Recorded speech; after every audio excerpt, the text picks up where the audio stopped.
the Ganges, a book we've been reading a few pages at a time. And if you haven't heard the previous sections, that's no problem. You certainly don't have to. There's a little bit of everything for everyone. Sky Guardian, who has not only gifted this book to me, but volunteered to clip out the readings from this live, has sent me the clips of the readings, and so they now exist in a dedicated playlist on the Yamsox Live's YouTube channel. The first link in the link tree in my bio. So if you ever want some context but don't want to watch a previous live, then you can just click on the most recent reading. This chapter is called Who Am I, Really? And for some context, this book takes place through the eyes of the author, Swami Tadatmananda, who is a Advaita Vedantin, a spiritual renunciant who follows the non-dual tradition. He has given me his prayers and best wishes to read this book to all of you, and so he knows that I'm basically giving a free audiobook of it. With his express permission, of course. Here, before he was known as Swamiji, before he was a monk, he was but a man named Mark. In India, on the banks of the Ganges, Friday, March 17th. Hello, Kevin.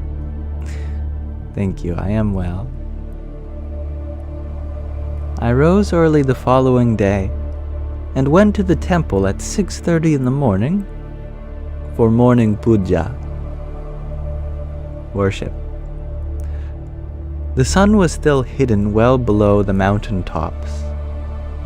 In the pre-dawn stillness, the Ganges' voice sounded like a soft whisper.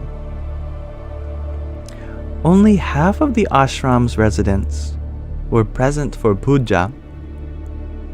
Attendance here is not mandatory, unlike at the Kailash ashram we visited a few readings ago.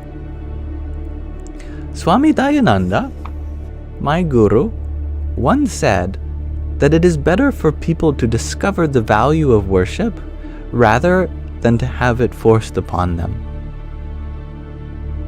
As a result, some residents never come, and some, like me, participate when they feel inclined to do so. After puja, we filed up the stairs for morning class. Richard, my British friend I met recently, was already in the lecture hall, sitting cross-legged with his eyes closed. Perhaps he was meditating, or maybe he was getting a few extra winks of sleep in. He must have left Lakshman Jhula quite early to arrive here on time. A few minutes past 7, Swami Dayananda entered. He began the class with the same Vedic prayer we recited yesterday evening, and returned to the question posed by the first verse of the Kena Upanishad. That is, impelled by what does this mind think and seek? Then we recited the second verse, which answers, it is the ear of the ear, the mind of the mind, the speech of speech, the life of life, etc. Swami Dayananda asked rhetorically, how do you know what is happening in this lecture hall right now? Or for all of you, how do you know what is happening in this Sangha, this live stream right now? You know what is taking place, but how are you aware of it? This verse explores the reality underlying all of your experiences. Whether it is your experience in this hall or in any other situation, this verse directs your attention inward for the sake of discovering something about the consciousness by which all your experiences are known. He continued, "When I ask, 'How do you know what is happening here?' the simple answer is, 'With my eyes and ears.' But is it so simple? Can your eyes see by themselves? Can your ears hear by themselves? Not without the participation of your mind. Suppose you sit in a room to read and become completely engrossed by a fascinating book. If someone calls your name from the doorway, you might not hear him. Why? Because your mind is elsewhere, immersed in the book.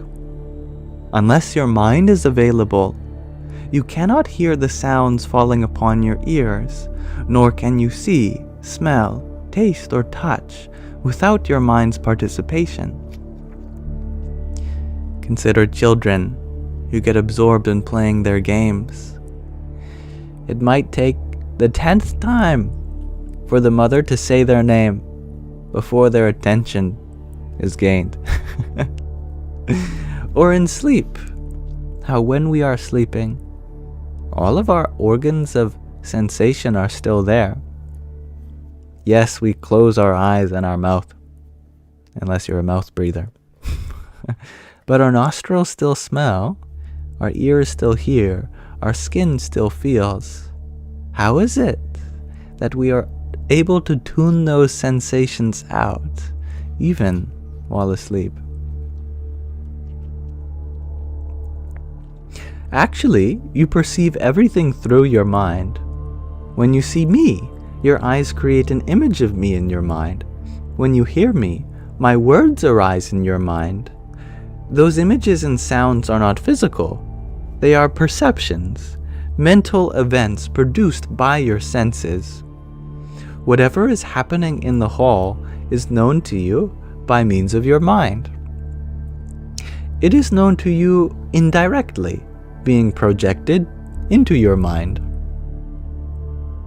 Your mind is like a screen upon which your eyes project what they see, and your ears project what they hear.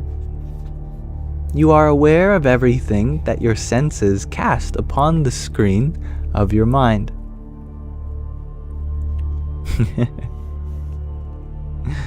Yes, even through your shattered septum, Sarah.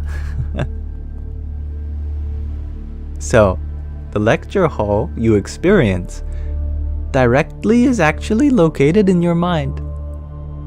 I am not suggesting that the hall does not physically exist. What I am saying is this: you directly experience only the contents of your mind. You are constantly aware of all mental activities. Every thought that arises in your mind is known to you. Similarly, every emotion that arises is known to you. You know when you are happy or sad or joyful or angry. You experience all these, your perceptions, thoughts, and feelings, as they arise in your mind, bubbling up into your consciousness. Metaphorically, they are all projected on the screen of your mind. Now, another question follows naturally. How do you know what takes place on the screen of your mind?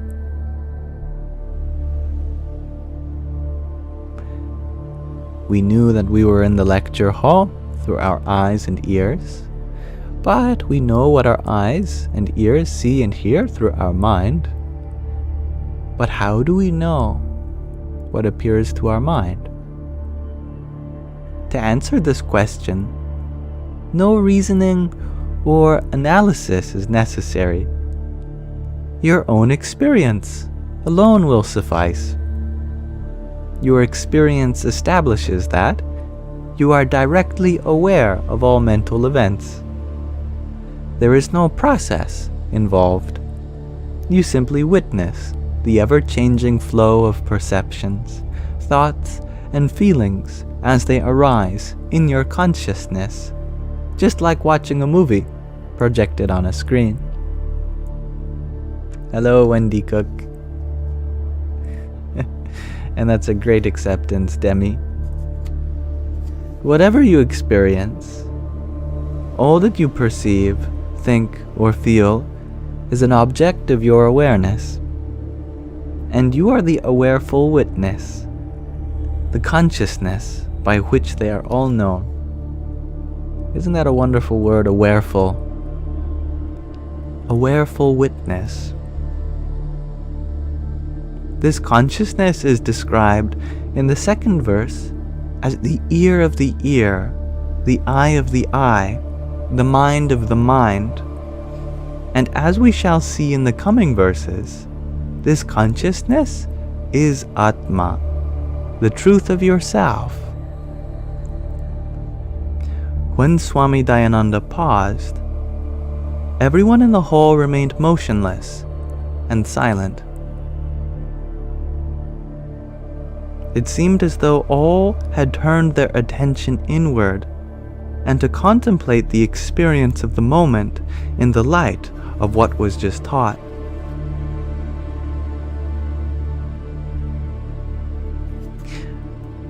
Actually, that's a good place for us to pause. Although we are in the middle of both a paragraph and a chapter, let us, with this method of self-inquiry, consider this chain of reasoning, bringing us inward. And let us invoke this discovery process through a closing chant that we'll do.